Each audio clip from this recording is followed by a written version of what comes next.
New economic data released today suggests the turmoil surrounding tariffs is affecting U.S. consumer spending. Retail sales in the U.S. dropped 0.9% in May, a sharp dip from the 0.1% decline the month before. For tonight's interview, we're joined by Money Watch correspondent Kelly O'Grady. So, Kelly, let's start off. What do you make of that change in retail sales? Well, what it tells me is we are seeing a bit of consumer pullback, and we've been kind of wondering when that's going to happen. But two things really stood out to me. Part of the drop is a shift in timing. I mean, we talked about auto sales, for example, a lot, John, that people went out and they bought cars ahead of that tariff deadline kicking in. And so now in May, you saw auto sales take a hit. The other part of it, though, is really an indication that we have a more cautious consumer. And what stuck out to me was bars and restaurants. We saw a 0.9% dip. People need to eat, but they don't need to eat out. And you are seeing people make some of those trade-offs and be more choosy with their money. Right, and they weren't stocking up on bars and restaurants in the past months. Yeah. What do you make, though, of then the consumer sentiment number, which was a little bit better than it had been, certainly?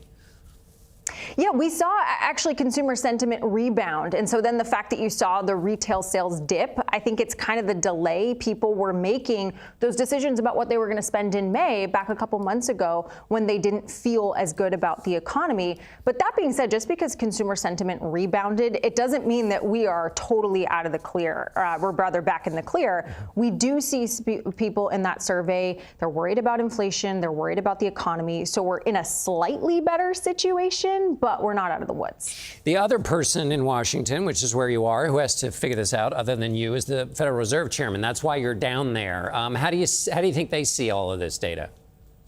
Well, spoiler alert, John, I don't think we're getting an interest rate cut tomorrow.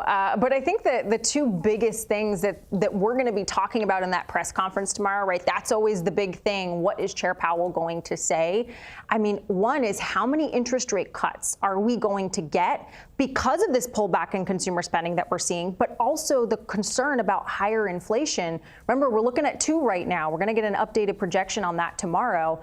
And then the other thing that's really going to be a big sort of backdrop to this is the push from President Trump to cut interest rates. He's been very vocal. You know, I'm going to try and press Chair Powell in that room tomorrow. He doesn't say much, but sometimes he can be a little spicy in his response. So we're going to be looking for that. I also want to ask you about the home builder confidence number, 2-year low. What do you make of that?